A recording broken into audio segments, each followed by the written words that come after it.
All right, welcome back to Talking Capitalism. Today we are talking capitalism with my good friend, John Munro. Dr. John Munro is a lecturer in U.S. history at the University of Birmingham. He's the author of many books, in particular the Anti-Colonial Front, African-American Freedom Movement and Global Decolonization, 1945 to 1960. He's had a hand in at least 2 edited volumes that I know of, that focused on the significance of watershed moments like 1944 and 1989. He's also, a community-based activist and public historian in the city of Birmingham, where he lives. So welcome to Talking Capitalism, John. Thanks for spending time with us today. Thanks, Ajay. Really nice to be here, and hello to your students. Thank you. So our first question, John, is a fairly open one. Tell us how you came to understand capitalism. How did I come to understand capitalism? Through life experiences previous to reading. From my family. I guess that's everybody's way in. One, wherever you sit in relation to the means of production, or however you want to define it, probably people's families' experience is a fundamental way in, and that was the case for me. My parents, neither of them finished high school, so they didn't have much education, and they worked different jobs, and they worked hard, and they didn't really get ahead. And this kind of unfairness of that, I think, was pretty straightforward. And not straightforward in understanding, like I still don't obviously understand capitalism in all of its dimensions, but straightforward in understanding in early on, like something's wrong. We're told that merit and hard work are the things that sort of organize who does the best and who doesn't, and that just wasn't borne out by the experiences that I saw. And then, of course, the second part of that is seeing things in my family, and then my own work experiences. That's when you really get to see firsthand, I think. And I'm sure any of your students will relate to this if they've ever worked at McDonald's, at a restaurant, and any number of places where the setup wasn't really for them to necessarily get ahead in life, but rather for someone else who probably already is far ahead to do even better. So different work experiences that I had in kind of warehouses and offices, different jobs, where it was like, right, this seems like exploitation more than anything else. And then third, like, reading did eventually become quite a significant sort of way. And for me, like so many people, so stereotypical, but for me, like those early encounters with the writings of Karl Marx, like reading the Communist Manifesto for the first time, being like, whoa, this is a pretty significant analysis. This really draws together a lot of things that I was thinking fleetingly. This is really quite significant. And then from Marx, moving on to other writers who helped me to appreciate Marx more, but also see the many things that Marx didn't include in his analysis as well. So to answer your, sorry, that was long-winded, but I would say, to answer your question, family experiences, my own personal experiences with working, and reading books. And then the final one, of course, is teachers, people who I have been in conversation with, everybody from my own kids to the formal teachers who I've had along the way as well. So from a number of different locations. Right. Thank you for that. So the excerpt that you've chosen from Jack Odell's piece is really quite great. It's very interesting to me to see how in the 1960s the politics of anti-capitalism, anti-colonialism was already understood and articulated in global terms. I wonder if maybe you could share with us the passage that you chose, and we can talk a little bit about it. Yeah, happy to do that. So it comes from this book, this wonderful collection. I'll recommend this to your students, this wonderful collection of Mr. Odell's writing, Climbing Jacob's Ladder, The Black Freedom Movements of Jack Odell. And one of the reasons why this is such a fantastic book is it has a really nice introduction by the editor of the book, Nikhil Pal Singh. He collected these writings of Jack Odell, but he also gives a great introduction to Jack Odell's life.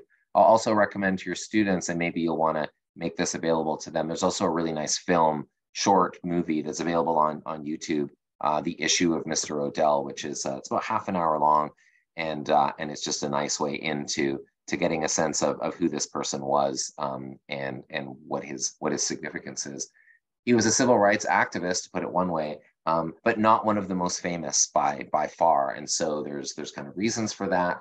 But also the film and the introduction to this book are good ways to get a sense of just how important he is. But let's turn to the passage, then maybe we can say more about him as well. Okay, so the selection I chose was from one of his essays that's called Foundations of Racism in American Life. And exactly, it was published in 1964 in a magazine called Freedom Ways, which he was part of the editorial board for. So here's the passage that I selected. It reads, Afro-American slavery, the decimation of the indigenous Indian population, their deprivation and confinement in concentration camp reservations, the military conquest of a large part of the national territory of the Mexican people, and their dispossession from ownership of the land, the overthrow of Reconstruction's noble effort at representative government, and the nullification of the constitutional amendments, the establishment of the state system of racial segregation enforced by the police power and lynch mob, the systematic cultivation of white racial supremacy theories of government by the leading educational institutions of the nation, and their application of these theories in the wholesale disenfranchisement of the Black population in the southern states, as well as in the conquest of the Philippines, Puerto Rico, and Guam. This was the main path by which the American power structure ascended to the position of a world power by the turn of the 20th century. The state system of racism in America historically served a functional role in the economic development of this nation that was similar in all respects to the role of colonialism in the development of Western Europe. Wow. So this is the passage, and students may be familiar with some aspects of this. I'll say this is a lot of this stuff is kind of drawn from US history, a lot of the events and structures that he's talking about. And so I guess the question maybe for me to explain a little bit is why did I choose this? So there are several reasons for this. One is because it shows how, so in relation to this course in particular, it shows to me how capitalism, if we're talking about capitalism, we're also talking about a lot of other things that might not seem so obviously economic, right? I mean, there's a big question of the relationship between economics and racism, between economics and patriarchy, being the other two kind of big ones. And there are economic connections to those structures, but those structures also have their own kind of logics that operate on their own, but in relationship to capitalism as well. And a big job for all of us is to think through how that works. How does capitalism and patriarchy work together? What are the ways in which they reinforce one another? Does one cause the other, et cetera, et cetera? The one thing that Jack O'Dell does in this passage is he insists that in order to understand capitalism, we're going to have to deal with all this stuff. We're going to have to think about them kind of in relation to one another. I mean, grammatically, one of the most interesting things about this, it's a long paragraph and a very short paragraph. In fact, it's 2 sentences. The first whole paragraph is just 1 sentence. Wow. And part of that is because, so for students, I would always tell us, you can't do that. You can't write a whole paragraph as one just big long sentence. But sometimes there is a kind of power in going outside of, sort of conventions of writing to make a point. And the point here is, again, there are a list of things. One way the students might want to read this is to think about this as a list. Afro-American slavery, 1, the decimation of the indigenous Indian population, 2, etc. Like, these are a list of things that are connected to the historical development of capitalism over time. So I think that's the most important for me sort of point, the relationality of capitalism with other structures of power. But 2 other things are also key here. Another one is, this is about how the United States, sort of the ascendancy of the United States as an international power. And for me, that's an important question as a historian of the United States, but it's also important for thinking about the history of capitalism, especially in the 19th and especially the 20th century. The United States is really important to that. It has quite a sway over global capitalism. So it's really key to come to terms with how that came to be. So that kind of relationship then between the United States and the world is another important, I think, component of this passage. And finally, crucial, that this is also a colonial story, right? There's a way in which the history of the United States is sometimes thought of as sort of outside. Colonialism is what Britain and France did. The United States is something else. And in fact, the United States is founded in 1776 out of a rebellion against colonialism, in a way, obviously to reinforce settler colonialism and the structure of racial slavery. But still, there's a way in which US history is sometimes told as separate from the history of colonialism. And Odell here, really insists on the relationship between the two. So the 3 points then: capitalism related to many other things, the significance of the United States and the history of capitalism, especially more recently, and the colonial kinds of connections that help us understand capitalism in the US and other senses as a colonial kind of phenomena. These are the 3 reasons why I think I probably picked this passage. It's absolutely staggering to think that he accomplishes this in 2 sentences. Let that be a challenge to the students for your writing. Can you cover that much? Actually, don't even try to cover that much material in 2 sentences, please.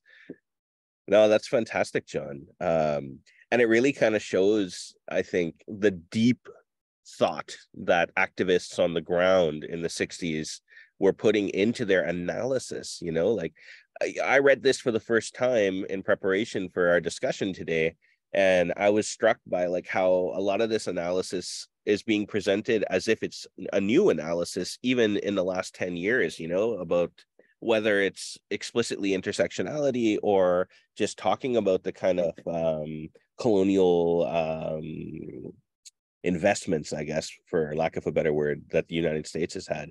But obviously, this is not new analysis.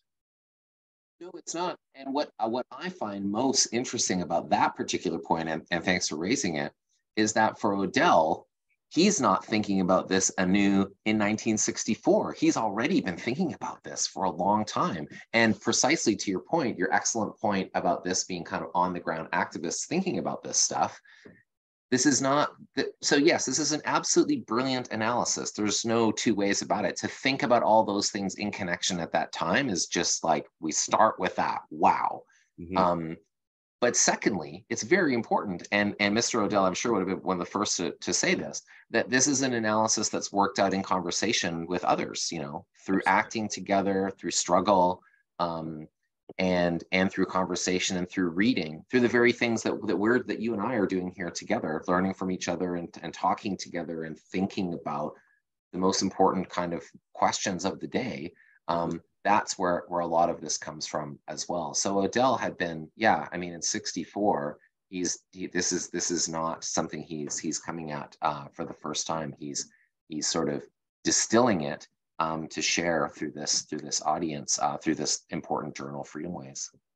Absolutely. Thanks for that, John. The last question that I have for you is, it is at least possible that students of this first year history class may not remember every single thing that they've learned over the course of this semester.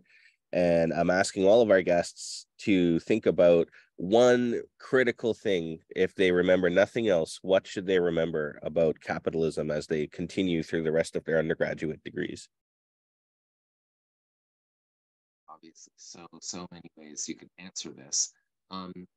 I think what I'll say is to shift gears a little bit and talk about something that I've become more interested in myself more recently. Here's what I'll say. Mm-hmm. How you got to class today is connected to capitalism.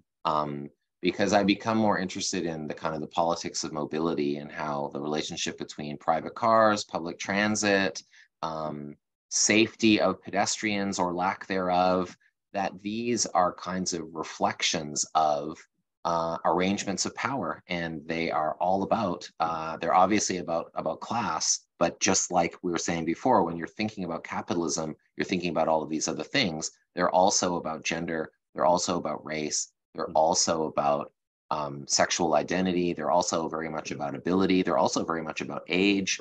There's a way in which mobility politics connects to capitalism in interesting ways that I use this as an example because it's kind of what I'm thinking about right now. But I think that's one way you could think about it. How you got to class today is something that is that is relevant to the history of capitalism, and you might want to think about how that may or may not be the case. That's fantastic. Thank you, John. We really appreciate having you, and we'll be back next week for another installment of Talking Capitalism. Thanks so much. My pleasure to be here. See you later.